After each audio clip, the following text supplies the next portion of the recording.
Après la résurrection du Seigneur, il y a deux manières de le connaître, et ces deux manières sont tout aussi vraies aujourd'hui. Les uns le connaissent selon la chair et d'autres le connaissent en esprit. L'apôtre Paul souligne cette distinction. Dans la seconde épître aux Corinthiens, il déclare: quel rapport y a-t-il entre le temple de Dieu et les idoles? Car nous sommes le temple du Dieu vivant. Comme Dieu l'a dit, j'habiterai et je marcherai au milieu d'eux. Je serai leur Dieu et ils seront mon peuple. 2 Corinthiens 5,16. Et en écrivant en Galates, il dit: ce fut le bon plaisir de Dieu de révéler son Fils en moi. Voyons quelques exemples de la parole de Dieu pour nous permettre de faire cette distinction et pour nous indiquer comment nous devons chercher à connaître le Seigneur. Prenons celui de Marie-Madeleine. Elle se tenait en pleurant près du sépulcre où le Seigneur avait été déposé. Elle regarda dans le tombeau et elle vit deux anges qui lui demandèrent pourquoi elle pleurait. Elle leur répondit: parce qu'ils ont pris mon Seigneur et que je ne sais pas où ils l'ont mis. Dès qu'elle eut prononcé ces paroles, elle se retourna et se trouva face à face avec le Seigneur. La parole déclare: elle se retourna et vit Jésus debout, mais elle ne savait pas que c'était Jésus. Incroyable mais vrai. Marie-Madeleine, qui connaissait le Seigneur depuis des années et qui l'avait suivi de près, se trouvait face à face avec celui qu'elle connaissait, qu'elle aimait par-dessus tout, et cependant elle ne le reconnaissait pas. Comment se pouvait-il que, le connaissant si intimement, elle n'ait pas été capable de le reconnaître? La raison en était que celui qu'elle connaissait si bien était passé par la mort et par la résurrection.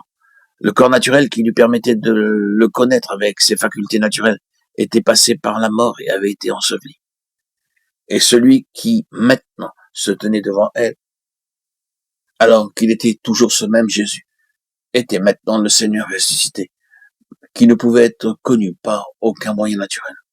Il lui fallait maintenant le connaître d'une autre manière.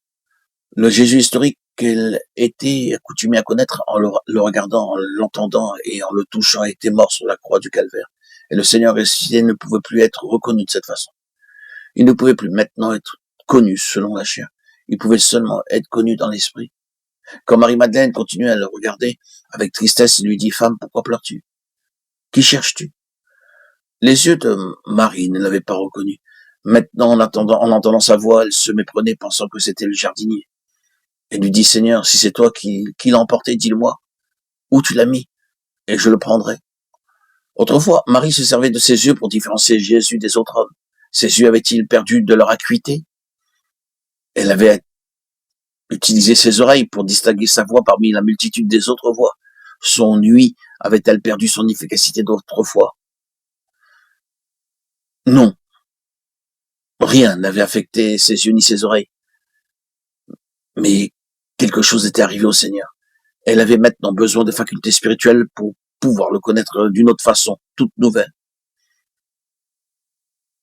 Alors Jésus l'appela par son nom, et lorsqu'il dit Marie, aussitôt elle le reconnut, et un joyeux rabouni se fit alors entendre. Qu'était-il donc arrivé? Le Seigneur s'était lui-même révélé à Marie lorsqu'il l'appela par son nom. Il ne lui donna aucune explication rationnelle pour lui permettre de l'identifier, mais d'une manière qui ne peut se définir intelligemment. Il lui communiqua dans l'esprit la connaissance de cette réalité. Il était ce même Jésus qu'elle avait si bien connu. À l'instant même, sa tristesse laissa place à la joie, et elle s'empressa d'annoncer cette bonne nouvelle aux disciples.